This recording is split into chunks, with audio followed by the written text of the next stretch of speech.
Chapitre 1. Zane se tenait à quelques pas de moi. La brise de juillet, étonnamment fraîche, soulevait de ses épaules nues la pointe de ses cheveux blonds. Du moins était-ce ce que je croyais voir. Je devenais lentement aveugle. Mon champ de vision était déjà extrêmement limité. Je n'y voyais presque plus sur les côtés. Tôt ou tard, ma vue se réduirait à une tête d'épingle. Et pour couronner le tout, j'avais développé une cataracte aux 2 yeux qui troublait jusqu'à ma vision centrale et rendait mes pupilles encore plus sensibles à la lumière. J'avais une maladie génétique connue sous le nom de rétinite pigmentaire, et tout le sang angélique qui circulait dans mes veines ne pouvait l'empêcher de progresser. Si la lumière était trop vive, je n'y voyais rien, et si la lumière était trop faible, ce n'était guère mieux.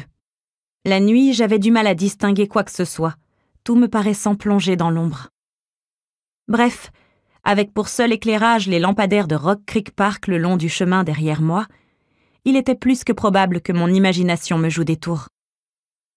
D'autant plus que j'avais vécu un affreux traumatisme quelques jours plus tôt, sous la forme d'une raclée aux proportions épiques de la part de ce psychopathe d'Archange Gabriel, également connu sous le nom de précurseur aux interminables monologues. Alors Dieu seul savait l'effet que tout ça avait eu sur mes yeux, ou mon cerveau. Ce Zane pouvait être une hallucination créée par une lésion cérébrale ou par le chagrin. 2 possibilités qui auraient eu plus de sens.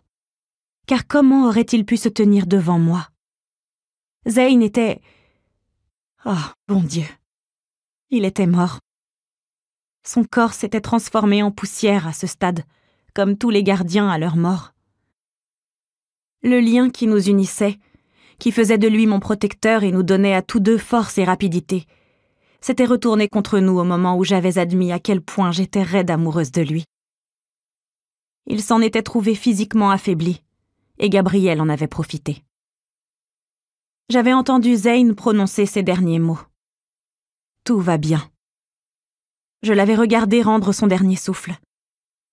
J'avais senti le cordon qui nous reliait en tant que protecteur et légitime se rompre en moi.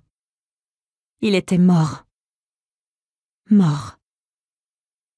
Pourtant, il était là, sous mes yeux, et je pouvais sentir son effluve de neige fraîchement tombée et de menthe glacée. Plus fort qu'avant, comme si l'air de l'été était imprégné d'hiver. L'espace d'un instant, cette odeur me poussa à me demander si c'était un esprit, quelqu'un qui était passé de l'autre côté.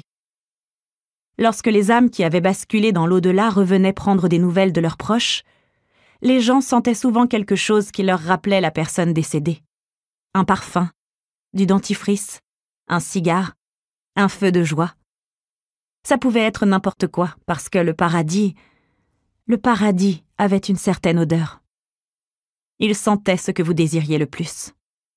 Or moi, ce que je désirais plus que tout, c'était que Zane soit en vie. Et donc, en cet instant, je sentais l'odeur du paradis. N'empêche, même avec ma vue pourrie, je voyais bien que ce Zane n'était pas un esprit, qu'il était de chair et de sang, de la chair et du sang qui rayonnaient d'ailleurs. Sa peau émettait une légère lueur qu'elle n'avait pas avant. Un vertige me balaya tandis que je m'absorbais dans ses yeux qui n'étaient plus du bleu le plus pâle. Ils étincelaient maintenant d'un éclat intense et vibrant qui rappelait les brefs instants du crépuscule où le ciel prenait la plus profonde nuance de saphir. Même les gardiens n'avaient pas des yeux pareils, qui brillaient comme ceux de ces vieilles poupées veilleuses que Jada avait trouvées dans le grenier quand nous étions enfants. Et les gardiens n'avaient certainement pas non plus des ailes comme celles qui se déployaient autour des larges épaules de Zane. Ce n'étaient pas des ailes de gardien qui me faisaient souvent penser à un cuir lisse. Oh non! Celles-là avaient des plumes, blanches et drues, avec des stries d'or qui brillaient d'un feu céleste. La grâce. Seuls 2 types de créatures, dans ce monde et au-delà, en dehors de Dieu, portaient en elles la grâce toute puissante. J'étais l'une de ces 2 créatures.